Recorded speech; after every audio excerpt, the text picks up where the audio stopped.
Okay, so we'll start today's session with a quick revision of what we have learned in the last session, a very quick recap. तो हमने कल सिर्फ system of units introduce किया था और हमने SI system of unit क्या होता है वो देखा था। एसआई यूनिट ऑफ सिस्टम में you have seven fundamental quantities और फंडामेंटल क्वांटिटीज मतलब क्या होता है। So we went through what is the meaning of fundamental quantity. So fundamental physical quantity are those quantities which do not depend on any other physical quantity for their measurements. So as you know कि किसी भी दो point का distance measure करना है तो ये time पे, मास पे, किसी चीज पे डिपेंड नहीं करेगा। अगर हमको दो पॉइंट का डिस्टेंस मेजर करना है तो हमें सिर्फ इंस्ट्रूमेंट की जरूरत है। तो लेंथ हो गया, मास हो गया, टाइम हो गया, इलेक्ट्रिक करंट है। So this are few examples of fundamental physical quantities. So in short, a physical quantity which does not depend on any other physical quantity for its measurement is called as fundamental quantity. Then हमने fundamental units क्या होता है ये भी देखा था। तो fundamental physical quantities को measure करने के लिए जो standard हम use करेंगे, जो units हम use करेंगे उसको हम लोग बोलते हैं fundamental units. For example length के लिए मीटर, टाइम के लिए सेकेंड, मास के लिए किलोग्राम, इलेक्ट्रिक करंट के लिए ampere. So these are fundamental units. Okay, तो in the last session we have introduced this basic concept. चार सिस्टम ऑफ यूनिट्स. कौन कौन सा चार? CGS, MKS, FPS, SI. CGS, MKS, FPS में तीन फंडामेंटल क्वांटिटीज थे, लेंथ, मास, टाइम. एसआई में 7 है, 7 quantities which are fundamental there: length, mass, time, electric current, amount of substance, luminous intensity, and there is one more, temperature. So okay, so आज हमको एक step आगे जाना है. So today we want to start with what are derived quantities. तो ये important है, what are derived quantities. So I will start with an example. Just for an example, let's say there is a vehicle which is moving on this road. जब मैंने देखा तब, I don't care इससे पहले vehicle कहाँ था, I don't care, जहाँ भी होगा I don't care. जब मैंने देखा तब A पॉइंट पे था, कुछ टाइम के बाद ये B पॉइंट पे आ गया और I am measuring time and I already know what is the distance between A and B. तो हमको पता ही है कि A से B का डिस्टेंस कितना है, ये भी हमने पहले से ही मेजर करके रखा है या फिर it is known. How it is known we don't care but we know this. Okay, तो अब मुझे अगर इस व्हीकल का स्पीड निकालना होगा तो हम क्या करते हैं? What we have learned in school level, speed is distance upon time, right? तो अब स्पीड मेजर करने के लिए मुझे डिस्टेंस की जरूरत पड़ी जो फिजिकल फंडामेंटल फिजिकल क्वांटिटी था, मुझे टाइम की जरूरत पड़ी जो फंडामेंटल क्वांटिटी था. तो to measure speed we take help of or we depend on, we rely on fundamental physical quantities. Such a physical quantity is called as derived physical quantity. तो if you remember हमने कल के session में ये लिखा था, fundamental physical quantities are those physical quantities which do not depend on any other quantity for their measurement. तो derived क्या करोगे फिर? So derived quantities मतलब क्या? Okay, so derived physical quantities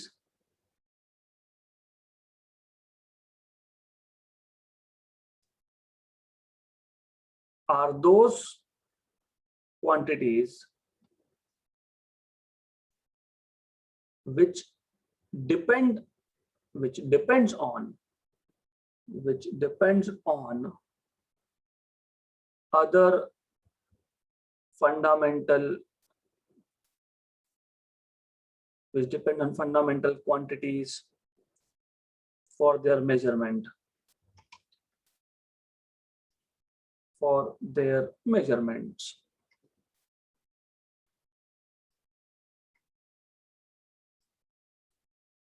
Right? So जैसे fundamental does not depend on anything, but in derived they depend on fundamental quantities. तो ये derive हुआ, कहाँ से derive हुआ? Fundamental से derive हुआ, इसलिए इसको बोलते हैं derived quantities. Right? There are ये जो 7 हमने बात की थी ना, length, mass, time, amount of substance, luminous intensity, electric current, temperature, ये छोड़ के बाकी सारे के सारे derived quantities है. Example मैंने एक दे दिया आपको, speed. तो example, first example, speed, distance upon time. तो speed अगर मेजर करना है तो डिस्टेंस मेजर करना पड़ेगा, टाइम मेजर करना पड़ेगा और दोनों को डिवाइड करना पड़ेगा. तो speed is derived quantity. Example, acceleration. Acceleration measure करना है तो स्पीड अपॉन टाइम, है ना. तो स्पीड अपॉन टाइम, अभी फिलहाल मैं स्पीड लिख रहा हूँ, बाद में जाके मैं वेलोसिटी अपॉन टाइम लिखने वाला हूँ एक्सेलरेशन को, जब हम वेक्टर्स इंट्रोड्यूस करेंगे तब. For the time being I am just sticking to basics. Basic ये है कि हम फिलहाल डायरेक्शन एसोसिएट नहीं कर रहे हैं, हम सिर्फ बोल रहे हैं okay there is a value, there is unit. We are not talking about direction as of now. मैंने बोला क्या कि वो ईस्ट में जा रहा है, वेस्ट में जा रहा है? नो. स्टार्टिंग में हम डायरेक्शन को इंट्रोड्यूस नहीं करेंगे, क्योंकि कुछ फिजिकल क्वांटिटी ऐसे भी होते हैं जहां पे डायरेक्शन स्पेसिफाई करना बहुत जरूरी होता है. वो नेक्स्ट चैप्टर का पार्ट है. तो acceleration is speed upon time. तो एक्सेलरेशन मेजर करना है तो पहले स्पीड मेजर करो, लेकिन स्पीड मेजर करना है तो डिस्टेंस और टाइम मेजर करो. तो एक्सेलरेशन भी डिराइव्ड क्वांटिटी है. What else? Have you heard of something called as momentum? P, momentum. तो ऐसा करता हूं मैं पूरा का पूरा ही लिख लेता हूं so that you also know some new parameters. कुछ नए फिजिकल क्वांटिटीज का भी आपको इंफॉर्मेशन मिल जाएगा. तो स्पीड होता है डिस्टेंस अपॉन टाइम, एक्सेलरेशन होता है speed upon time. Then momentum denoted by p is mass into velocity, mass into speed. okay, तो momentum is mass into speed. तो अगर मुझे मोमेंटम मेजर करना है तो मास मेजर करना पड़ेगा और स्पीड मेजर करना पड़ेगा. तो अल्टीमेटली मोमेंटम भी डिराइव्ड है, फोर्स भी डिराइव्ड है, क्योंकि फोर्स अगर चाहिए F तो आपको मास और एक्सेलरेशन दोनों लगने वाले हैं. तो फोर्स भी मास से और एक्सेलरेशन से डिराइव हुआ, right, etcetera etcetera. So there are so many derived quantities. जैसे मैंने आपको बताया, सिर्फ 7 जो क्वांटिटीज थे, उस 7 को छोड़ के सारे डिराइव्ड है. all other are derived quantities. So mass into acceleration is force. good. तो अगर एग्जाम में आया तो डिराइव्ड फिजिकल क्वांटिटी और फंडामेंटल फिजिकल क्वांटिटी में एक ही डिफरेंस है. Fundamental quantity do not depend on any other quantities for their measurement. Derived quantities do depend upon fundamental quantities for their measurement, right? And then if you remember, हमने derived quantities, जैसे fundamental quantity के बाद fundamental units define किया था, तो derived quantities के बाद हम लोग डिराइव्ड यूनिट्स डिफाइन करेंगे. अगर आपको याद है, मैंने बताया था फंडामेंटल फिजिकल क्वांटिटी को मेजर करने के लिए जो यूनिट हम यूज करते हैं उसको बोलते हैं फंडामेंटल यूनिट्स. जैसे लेंथ के लिए मीटर, मास के लिए केजी, टाइम के लिए सेकेंड. वैसे ही डिराइव्ड क्वांटिटीज को मेजर करने के लिए हम जो यूनिट्स का यूज करते हैं उसको बोलते हैं derived units. For example, speed के लिए मीटर पर सेकेंड, एक्सीलरेशन के लिए मीटर पर सेकेंड स्क्वायर, राइट, मोमेंटम के लिए किलोग्राम मीटर पर सेकेंड, फोर्स के लिए किलोग्राम मीटर पर सेकेंड स्क्वायर, जिसको आप न्यूटन भी बोलते हो. तो all these are derived units. तो सिंपल है, the units used to major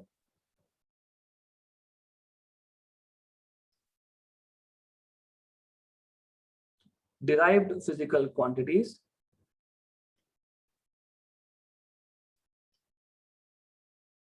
are known as derived units. क्योंकि हमने डिराइव किया उसको फंडामेंटल यूनिट्स का यूज करके. That's it. That's why. Good. Good. तो what I am expecting from you, so I am expecting one thing कि जब हम when we start off with any topic, तो थोड़ा सा अभी आदत डालो ब्रेन मैपिंग का. What do I mean by brain mapping?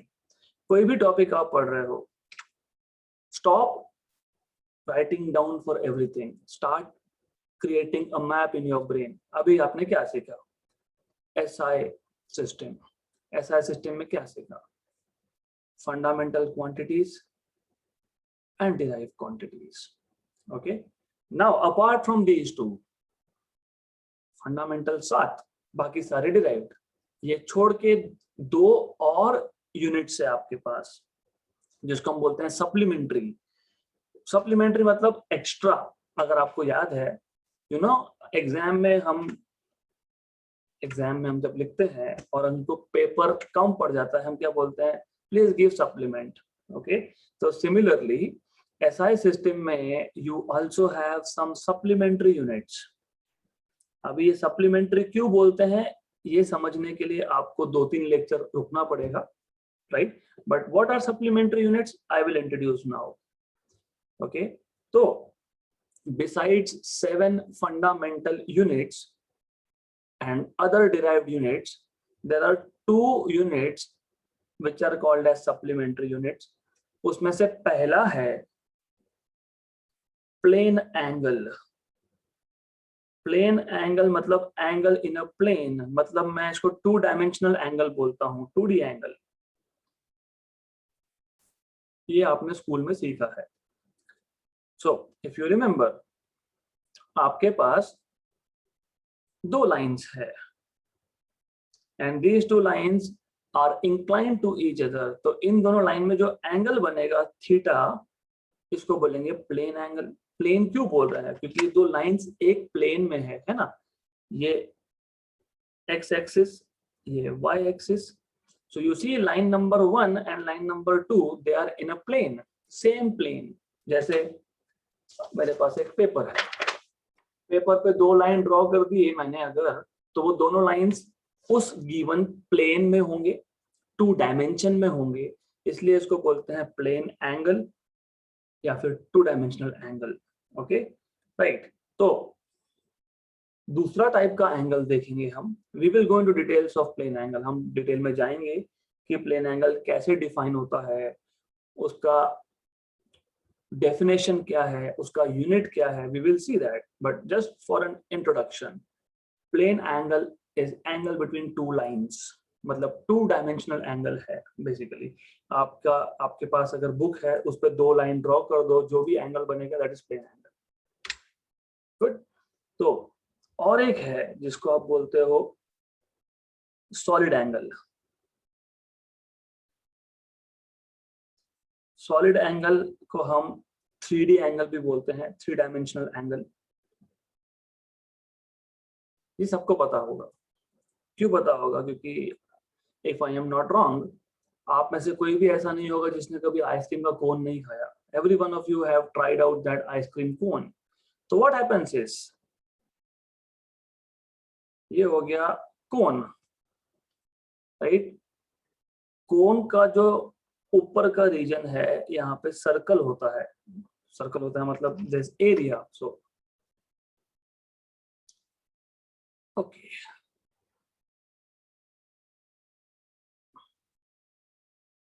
just a minute. More or less like this. So when you buy ice cream, you see such a cone. So difference समझ लो अब. Solid angle और plane angle. Plane angle में क्या होता है? Plane angle में आपके पास एक आर्क है, arc of a circle. Line है, मतलब इस लाइन ने सर्कल के सेंटर पे जो एंगल बनाया है उसको हम बोलते हैं प्लेन एंगल. और कोन के केस में इस एरिया ने जो एंगल बनाया है that is called as solid angle, 3 dimensional angle. मैं सिंपल एग्जांपल देता हूं। प्लेन एंगल तो पता ही होगा, 2 लाइन ड्रॉ कर दो, उसमें एक एंगल बन गया, that is plane angle. Okay, now for solid angle, let's say you are looking at moon, you have a clear night sky, है ना, रात में एकदम क्लियर स्काई है, and we being on earth, हम अर्थ पे रुक के मून को देख रहे हैं, लेट्स से। तो moon is a sphere, moon एक स्फीयर है, लेकिन हमको क्या दिखता है, हमको सिर्फ डिस्क दिखता है क्योंकि बहुत दूर है। तो हमको मून का सिर्फ एक फेस दिखता है, मतलब हमको डिस्क दिखता है, even though moon is 3 dimension, but जब हम देखते हैं तो हमको दिखता है सर्कुलर फेस ऑफ मून। तो वो जो सर्कुलर फेस ऑफ मून है, वो हमारे आंखों पे जो एंगल बनाएगा, this particular angle is not same as this angle. तो जब एक सरफेस एरिया आपके आंखों पे एंगल बना रहा है, when an area is subtending an angle, that angle is called as solid or 3 dimensional angle. When a line is subtending angle at the center is called as plane angle. Good. So this was just for introduction. We will go into details. Now let us slowly go into details of each of this type. तो हमको क्या करना है, first of all जो 7 fundamental units थे और बाकी के जो डिराइव यूनिट्स थे, उनको छोड़ के हमारे पास 2 एक्स्ट्रा यूनिट्स है जिसको हम सप्लीमेंट्री बोलते हैं। और सप्लीमेंट्री क्यों बोलते हैं ये भी समझ लो। लेंथ मीटर में था, मास केजी में था, बराबर, टाइम सेकंड में था, टेम्परेचर केल्विन में था, right, correct.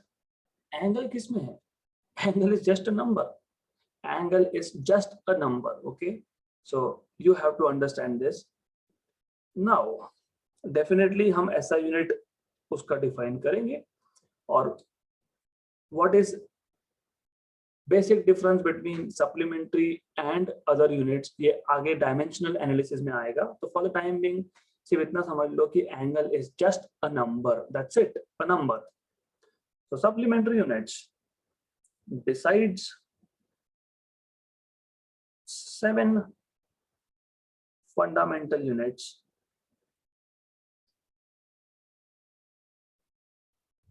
there are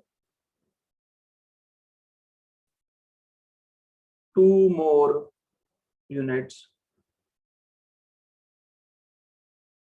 called as supplementary units. Supplementary units, उसमें से पहला है हमारे पास प्लेन एंगल और 2 डायमेंशनल एंगल। ओके, तो we will go in back in time to school. तो आपने स्कूल में क्या सीखा है, so what you have learn during your school days. आपके पास एक सर्कल था, सर्कल का एक छोटा सा पार्ट ले लो जिसको आप आर्क बोलते हो, arc, okay, and then you have this as arc over here. Then you know obviously center से लेके तो circumference तक का distance is radius, okay, right। अब ये जो arc है इसका नामकरण कर देते हैं, I'll give some name to it, AB, AB is arc, okay, और इसका जो length है ये ds है, distance है ना, distance को मैं s बोल सकता हूँ। Good, we are talking about this. देखो क्या है, A और B पॉइंट का डिस्टेंस S है। जब A और B पॉइंट बहुत पास में हो तो डिस्टेंस बहुत छोटा होता है, तो हम फिजिक्स में या मैथमेटिक्स में इसको ds लिखते हैं, D stands for small values, याद रखना ये।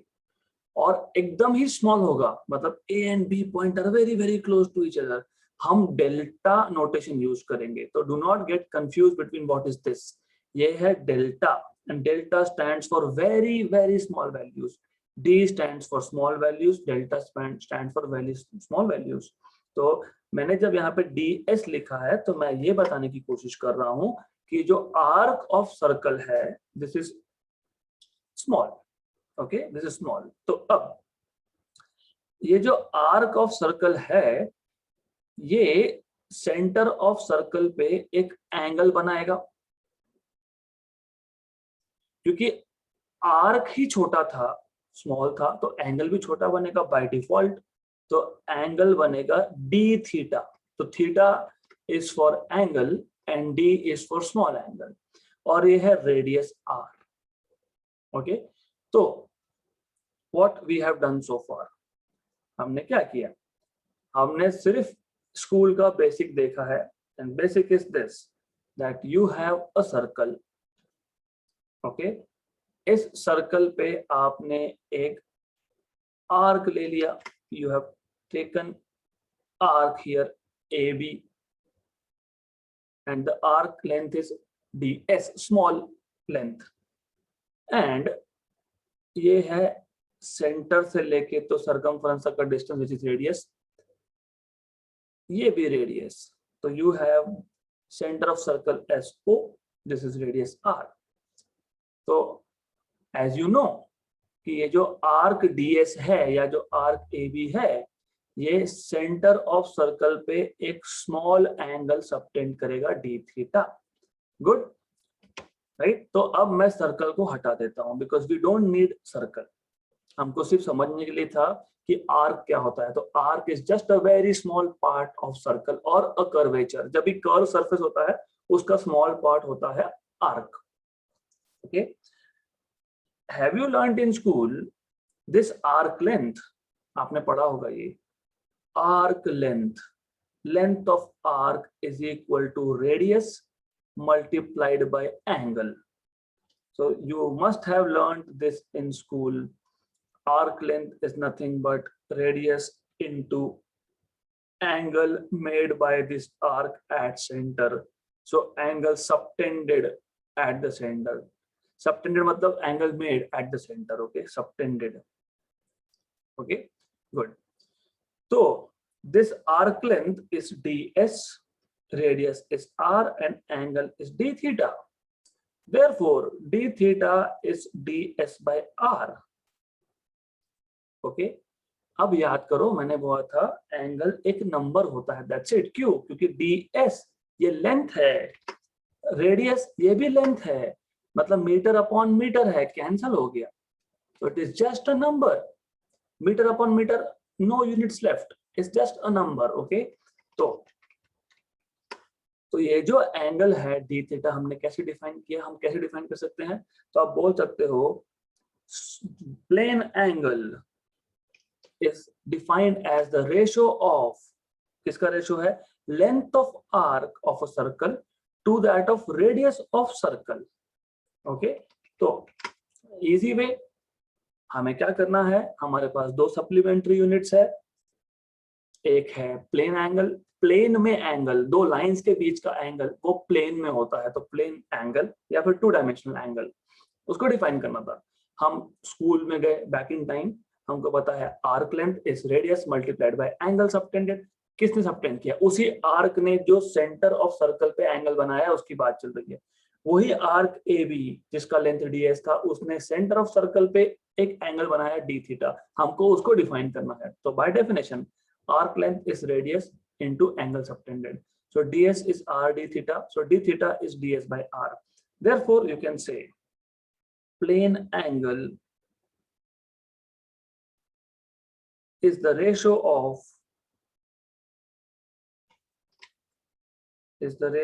of the length of arc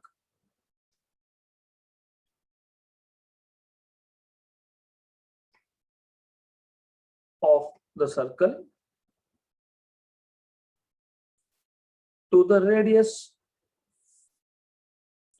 of the circle. Simple. Okay, therefore you can say d theta, which is ds by r, is the angle subtended,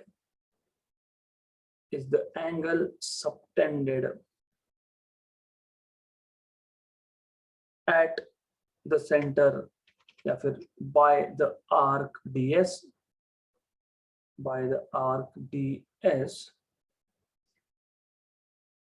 at the center of circle,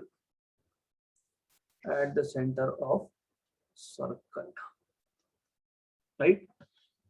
तो जैसे मैंने आपको बताया ये length upon length होता है, तो ये जस्ट अ नंबर है, लेकिन हम इसके साथ एक यूनिट एसोसिएट करते हैं which is called as radian. Normally up to school level आप एंगल को डिग्रीज में मेजर करते हो, 30 degree, 60 degree, 90 degree, 120 degree, so on so forth. लेकिन from 11th onwards you have to start measuring angle in terms of radians. This is compulsory for you now onwards. तो SI unit हम define कर देते हैं. So SI unit of plane angle is radians. Okay, तो mathematics का पहला ही chapter जब आप पढ़ोगे तो उसमें आपको बताया जाएगा कि व्हाट इज 1 रेडियन. ओके, तो आपको पता होना चाहिए कि pi radian is 180 degree. Okay, तो 1 रेडियन इज 180 बाय पाई. तो you will already, I think you already know this. तो anyways, so and you know कि रेडियन को डिनोट कैसे करते हैं. So an angle in radian is denoted by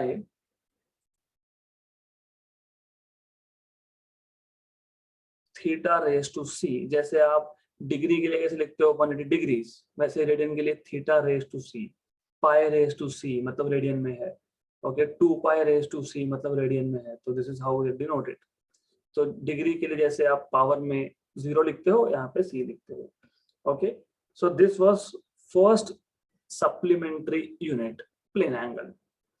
दूसरा supplementary unit है solid angle. So first supplementary unit was plane angle and second is solid angle.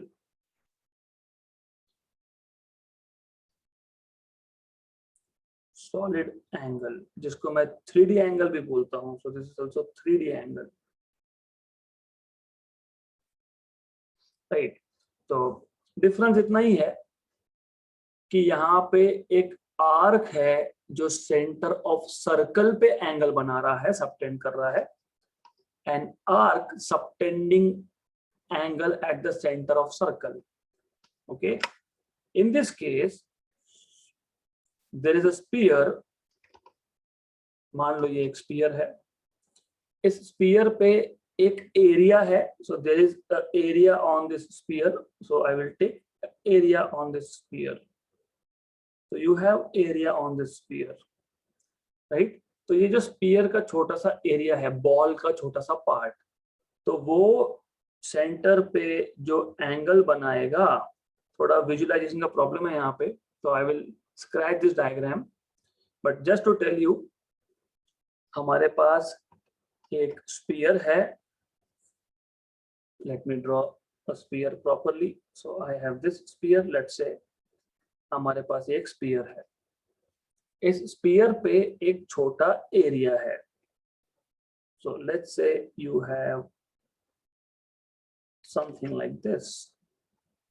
I have taken a very small part of sphere, right? A small area of sphere. तो ये जो small area of sphere, center of sphere पे जो angle बनाएगा, that angle is called as solid angle, right?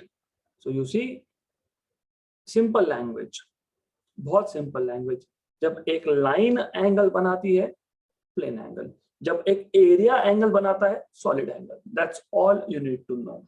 Okay, तो very simple. तो मैं ऐसा करता हूं, मैं यहाँ पे इस एरिया को स्मॉल एरिया DA मान लेता हूं, ये रेडियस ऑफ स्फीयर हो गया, ये सेंटर ऑफ स्फीयर हो गया, राइट। तो यहाँ जो अंदर एंगल बनेगा इसको मैं डिनोट करूंगा D ओमेगा से। थीटा, D थीटा या फिर सिर्फ थीटा, ये 2D एंगल के लिए, प्लेन एंगल के लिए यूज होता है। ओमेगा या फिर D ओमेगा ये सॉलिड एंगल के लिए यूज होता है। Best example of solid angle is ice cream cone, क्योंकि जो आइसक्रीम का कोन है, जैसे मैंने आपको बताया just now, I have shown you that ice cream का जो कोन होता है, ऊपर का कोन क्या होता है, you know already what is cone, है ना। तो ऊपर एक सर्कुलर क्रॉस सेक्शन है, नीचे एक वर्टेक्स है। तो ऊपर जो सर्कुलर क्रॉस सेक्शन है, दिस इज एरिया। तो इस ऊपर के सर्कल ने जो वर्टेक्स पे एंगल बनाया है, vertex is let us say point A, this is let us say point B, this is area DA। तो ये एरिया जब यहाँ पे एंगल बनाएगा तो इसको हम सॉलिड एंगल बोलेंगे, सॉलिड एंगल। Okay, good. तो I will keep this diagram also as a reference for you, so maybe this will help you understand in a better way. So it's very interesting, हम लोग इस पे question भी करने वाले हैं, because moon, जब आप मून की तरफ देखते हो तो moon actually makes a solid angle at your eye, तो वो भी हम कैलकुलेट करेंगे कि how much is the angle made bye moon, वो भी हम देखेंगे। So this is D omega and this is area DA. Okay, so now if you remember, ये जो डेफिनेशन है प्लेन एंगल की, प्लेन एंगल में क्या किया आपने, DS जो लेंथ था, R जो लेंथ था, तो लेंथ अपॉन लेंथ आपने डिफाइन ही वैसे किया ना। Plane angle is the ratio of length of arc to that of radius. तो length upon length, length upon length is plane angle. वैसे ही solid angle area upon length square. मतलब क्या करेंगे हम लोग, D ओमेगा डिफाइन करने के लिए, सॉलिड एंगल डिफाइन करने के लिए हम एरिया लेंगे DA एरिया ले लिया, और ये डिस्टेंस है R, और यहाँ पे भी स्फीयर का रेडियस है R, तो एरिया को हम डिवाइड कर देंगे रेडियस स्क्वायर से। ये हो गया डेफिनेशन, क्योंकि एरिया मीटर स्क्वायर में अपॉन डिस्टेंस भी मीटर स्क्वायर में, meter square cancel, again a pure number. तो एंगल्स कभी भी प्योर नंबर होते हैं, this is important to understand. Okay, तो by definition solid angle is defined as area upon distance square. तो कैसे डिफाइन करते हैं, let's see. So D omega is DA by R square. Okay, this is a three-dimensional angle.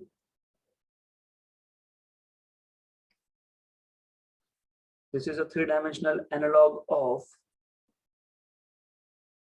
D theta. मतलब plane angle का ही 3D version है, ऐसा बोल सकते हो। Okay, and it is defined as the ratio of the portion of area, या फिर you can say ratio of the area of the portion of surface of sphere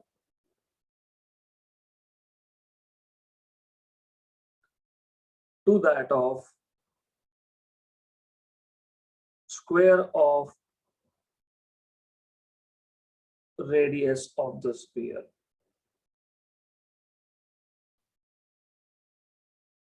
So what we did here is, हमने यहाँ पे एक portion लिया था surface of sphere पे हमने एक छोटा सा पीस लिया है, पोर्शन लिया है, उस पोर्शन का जो एरिया होगा वो एरिया जितना एंगल बना रहा है उसको सॉलिड एंगल बोला है। तो by definition area of that portion, area of that small portion of sphere divided by radius square, तो वही लिखा है हमने। This is a three-dimensional analog of d theta and is defined as the ratio of area of portion of surface of sphere। तो surface of sphere पे जो छोटा सा पैच लिया है, छोटा सा पीस लिया है, उसका area divided by radius square of radius of sphere, that is solid angle। Okay, right? Therefore, you can say d omega equal to dA by r square is solid angle, subtended by area dA at the center of sphere, at the center of sphere। Centre of sphere को नाम दे देंगे हम O, दिया हुआ है नाम, so it is O। okay, now how do I differentiate, मुझे कैसे पता कि ये सॉलिड एंगल है या ये प्लेन एंगल है? तो प्लेन एंगल का ऐसा यूनिट क्या था? रेडियंस। इसका हम लोग बोलते हैं steradians. So we say that we define SI unit of solid angle as steradian, और इसको हम डिनोट करते हैं SR, सिंबल इज SR। जैसे रेडियन के लिए RAD, यहाँ पे SR, so it is in steradians। This is what you need to know। All right, तो इतना पता होना चाहिए। Then going back to this particular figure, अब थोड़ा सा ध्यान देना है यहाँ पे। हमने क्या बोला कि अगर एरिया हम स्मॉल ले रहे हैं तो वो स्मॉल एरिया एंगल भी स्मॉल बना रहा है। कहाँ पे? सेंटर ऑफ स्फीयर पे। ओके, अगला क्वेश्चन ये आता है, फिर मैंने ये स्मॉल एरिया नहीं लिया, मैंने पूरा ही एरिया ले लिया। If I take whole area of the sphere, what is total angle made by this sphere at the center? I am repeating again, क्योंकि एरिया स्मॉल था, ये जो पैच है इसका एरिया स्मॉल था, स्मॉल एरिया ने स्मॉल एंगल बनाया centre पे with the help of this definition dA by r square। Question ये है कि मुझे देखना है कि पूरे के पूरे स्पीयर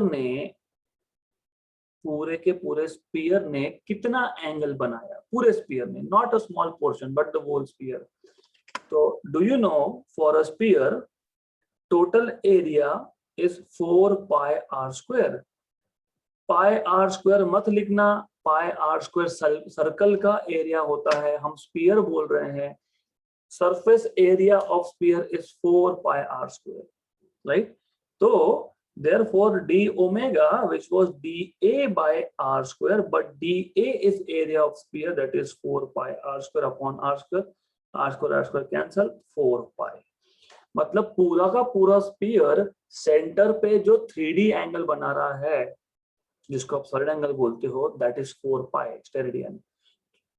बहुत आगे जाके 12th में तो खासकर बहुत लगने वाला है फिजिक्स में, तो you should know angle subtended by complete sphere at the center of the sphere is 4 pi steradians। So this is something that you need to know। Okay, तो हम ये अच्छे से लिख लेंगे। So for a sphere we know that area is 4 pi r square, right? Therefore d omega is dA by r square, which is 4 pi r square by r square, cancel। Therefore d omega is 4 pi steradian, steradian. Thus you can say that therefore a sphere subtends an angle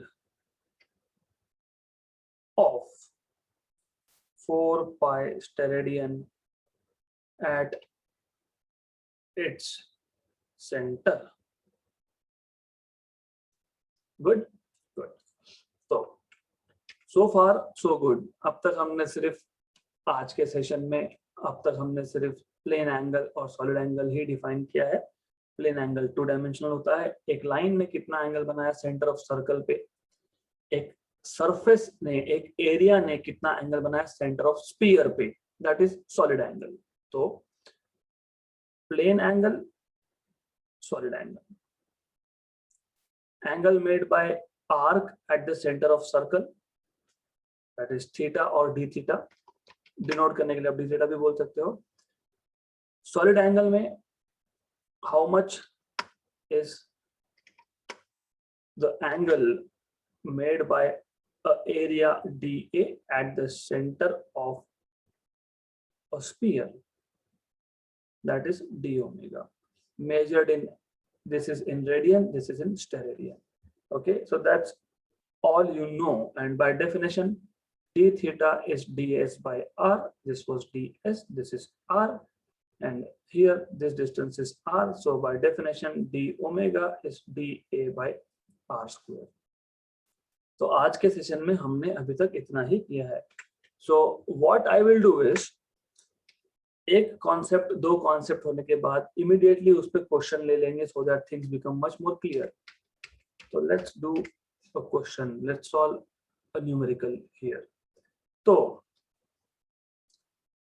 what is the solid angle subtended by the moon at any point of the earth given the diameter of the moon is 3474 kilometer and its distance from earth is 3.84 into 10 power 8। तो जब भी आप moon को देखते हो, whenever you look at moon, so let's say this is moon, full moon day है, आप पूरा मून देख पा रहे हो, right? And you are standing on the surface of earth and you want to know what is the angle subtended by moon at the surface of earth. So let's say this is earth, this is moon, और moon का diameter आपको दिया है। So they are giving you diameter of moon. थोड़ा सा diagram मुझे change करना पड़ेगा, I will change it, so we don't have to end up getting confused.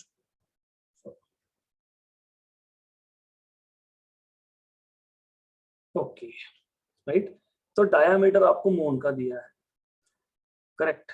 So diameter से आपको रेडियस मिलेगा, रेडियस से आपको मून का एरिया मिलेगा, dA मिलेगा मतलब, और बाय डेफिनेशन सॉलिड एंगल क्या था, dA, तो dA मिल जाएगा अपॉन रेडियस। मैं इसको रेडियस मान लूंगा क्योंकि इसलिए ही मैंने यहाँ पे कोण रखा था। इफ यू सी, मैंने कोण डिलीट नहीं किया क्योंकि बाय डेफिनेशन ही d ओमेगा बाय डेफिनेशन ही dA बाय r स्क्वायर है। तो या तो आप स्फीयर के केस में d ओमेगा डिफाइन करो या फिर आप कोन के केस में d ओमेगा डिफाइन करो। By definition it is dA by r square. तो हियर एंड यस, जब भी आप न्यूमेरिकल्स सॉल्व करोगे दिस पॉइंट ऑनवर्ड्स, आपके थ्रू आउट आपके करियर में, एकेडमिक्स में, मतलब what I want you to do is numericals को सिस्टमैटिक लिखना है हमेशा। और प्रॉब्लम ये होता है स्पेसिफिकली कुछ स्टूडेंट्स को, 90% स्टूडेंट्स को, to be precise 85 to 90% student को फिजिक्स के न्यूमेरिकल सॉल्व करने में बहुत बड़ा इशू होता है। क्यों? एक तो क्वेश्चन नहीं समझ में आता, दूसरा क्वेश्चन समझ में आया तो फॉर्मूला याद नहीं आते, राइट? तो इसके लिए एक मेथड है, तो वैसा फॉलो करो।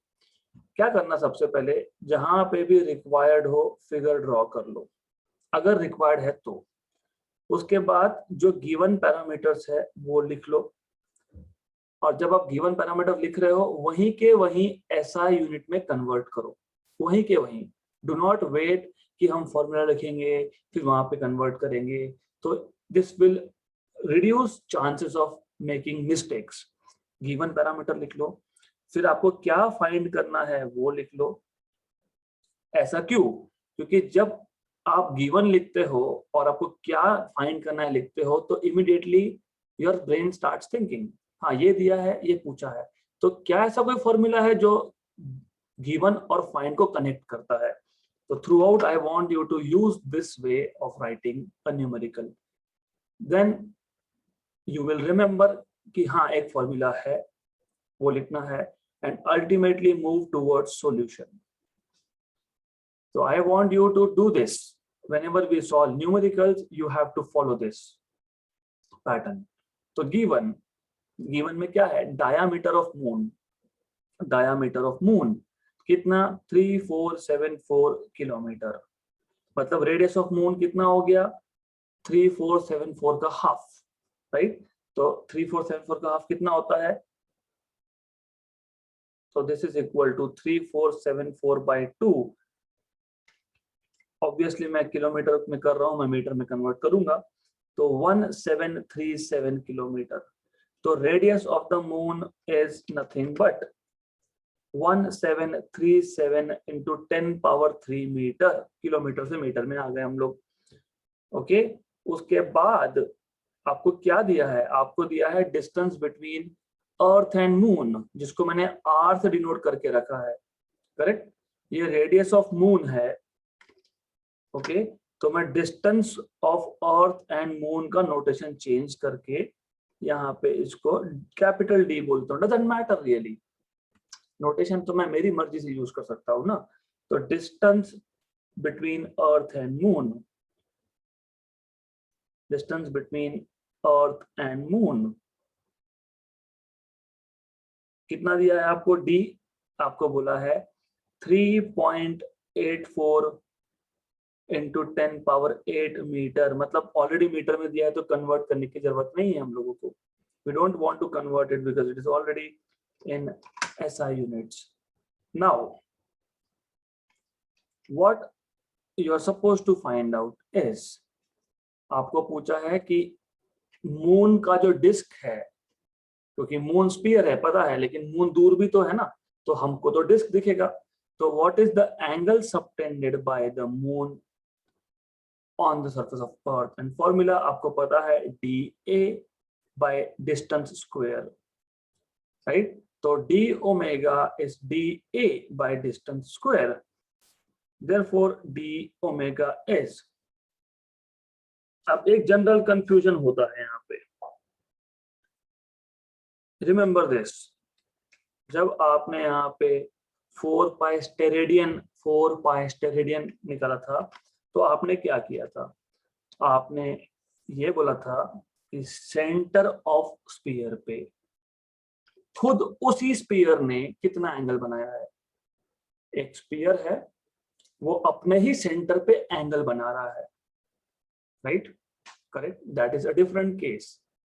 मून अर्थ पे एंगल बना रहा है, ये केस आ गया कोन वाला केस। तो याद रखना, क्योंकि क्या कंफ्यूजन होता है ना, बेसिकली हम लोग मून अगर बोला होता how much is the angle subtended at the centre of moon by the moon itself, moon ने खुद के ही सेंटर पे कितना एंगल बनाया? 4 पाई, खत्म, वो 4 पाई ही होगा। अर्थ ने अपने सेंटर पे कितना एंगल बनाया? 4 पाई, क्योंकि स्फीयर अपने सेंटर पे 4 पाई ही बनाता है, ओके, राइट? तो वहां पे कैलकुलेट करना ही नहीं पड़ेगा। Any sphere subtends an angle of 4 pi at its centre. तो केस को पहले डिफरेंशिएट करो।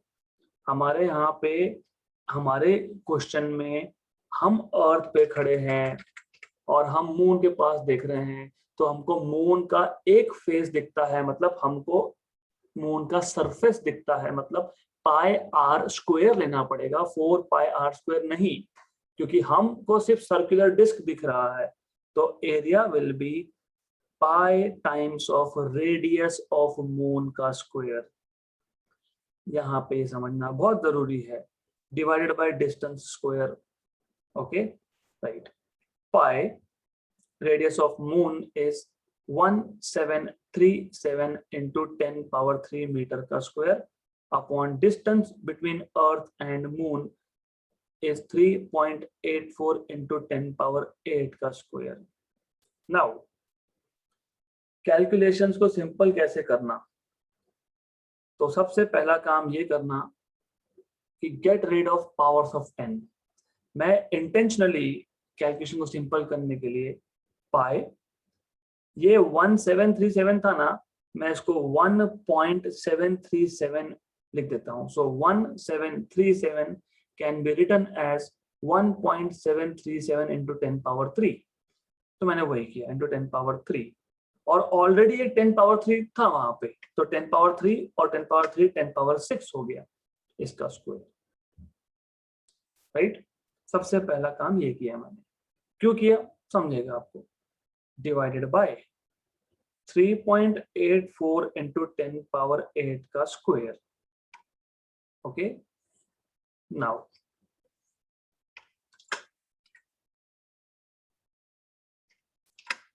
अब ऐसा है, what I will do is pi 1.737 upon 3.84 का स्क्वायर, क्योंकि न्यूमरेटर डिनोमिनेटर दोनों स्क्वायर है।